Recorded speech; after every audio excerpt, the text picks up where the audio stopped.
ነው? ማን የጻፈው? አባቴ ነው። ልጄ ሚኪ ይሄን ደብዳቤ ካነበብኩ በኋላ ስለኔ የምታውቀው ሁሉ ሊቀየር ይችላል። እኔና አቶ ግርማ የቅርብ ጓደኛሞች ነበርን። ነገር ግን አንድ ሰው ገብቶ ሕይወታችንን አበላሸው። ያም ሰው ብዙ ሀብትና ስልጣን አለው። ሰዎች ግን አለቃ ብቻ ብለው ነው የሚጠሩት። እኛ የሱ ሚስጥር አግኝተን ነበር። ከዛች ቀን ጀምሮ ሲያሳድደን ኖረ። እናም ልጄ እኔ ከሞት የተፈጥሮ ሞት አይሆንም፣ እኔን የገደለኝ ሰው አለ ማለት ነው።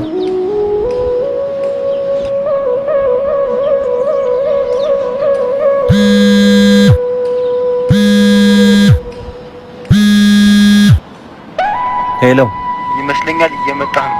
ወንድምህን ማግኘት የምትፈልግ ከሆነ ሰዓትን ተጠቀም። መጣሁ፣ አሁኑኑ መጣሁ።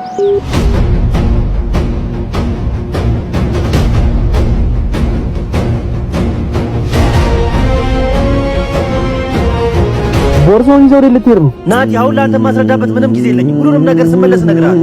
ብሩክ ችግር ላይ እንዳለ አውቃለሁ። ሁሉንም ነገር ንገረኝ። አሁን መሄድ አለብኝ። ሁሉንም ስመለስ እነግርሃለሁ።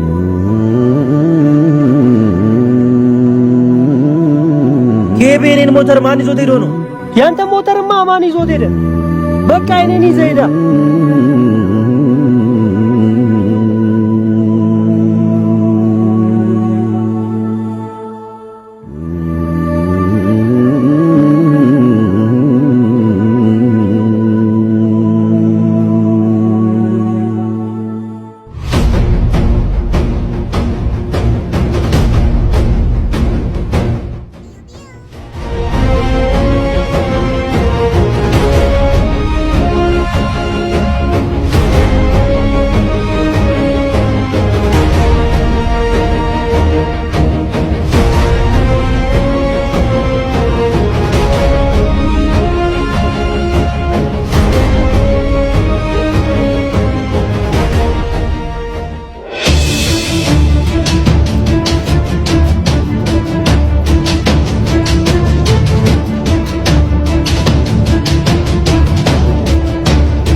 በሰዓት ደርሰሃል።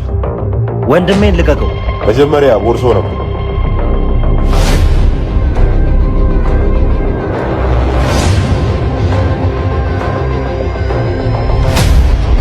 አሁን ወንድሜን ልቀቀው። ተረጋጋ። መጀመሪያ ፋይሉንና ፍላሹን ቼክ ላድርግ።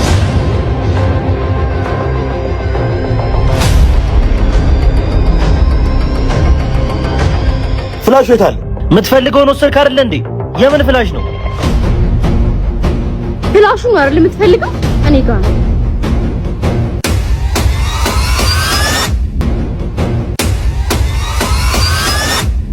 ማነሽ ደግሞ አንቺ? ለምንድን ነው ፍላሹን ሰጣችሁ ማለት ነው? ራንሰም ግርማ እባላለሁ። እሺ፣ ራንሰም ግርማ የአቶ ግርማ ልጅ። የአባቴን ስም አትጥራ። ከአባቴ የምትፈልጉት ፍላሹ ነው አይደል? ይሄው ይዤ ልመጥቻለሁ። ራንሰም፣ ስለዚህ አባቴን ማን እንደገደለው ታውቂያለሽ ማለት ነው? ከሱ ውጪ ማንም አይሆን። አዎ፣ አባትህን የገደልኩት እኔ ነኝ። አንተ ወንድምህን በሰላም መውሰድ ከፈለግ አትፍጨርጭር። ትሰማኛለህ? አባቴ ሞቶ በራሱ እጅ ነው። እሱና አቶ ግርማ የኔን ፋይል ይዘውብኝ ነበር። እሺ፣ አሁን የምትፈልገው ይሄን ፍላሽ ነው አይደል? በቃ ወሰድ ነው ወንድሙን ፍታው። ፍላሹን ትሰጪኝ እለቅልሻለሁ። በፍላሹ ውስጥ ደግሞ የወንጀልህ ማስረጃ አለ። አሁን ፍላሹን ትሰጪኛለሽ ወይስ? እንዳጨርሰው ይኸው ፍላሹን እሰጥሃለሁ። መጀመሪያ ግን ልጁን ልቀቅ። አሁን ፍላሹን አምጣው።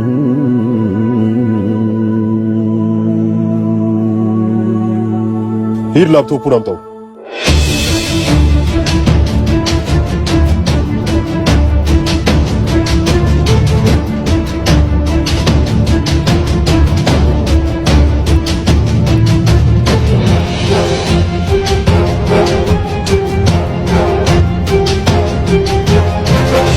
ፍላሹ እኮ አይሰራም።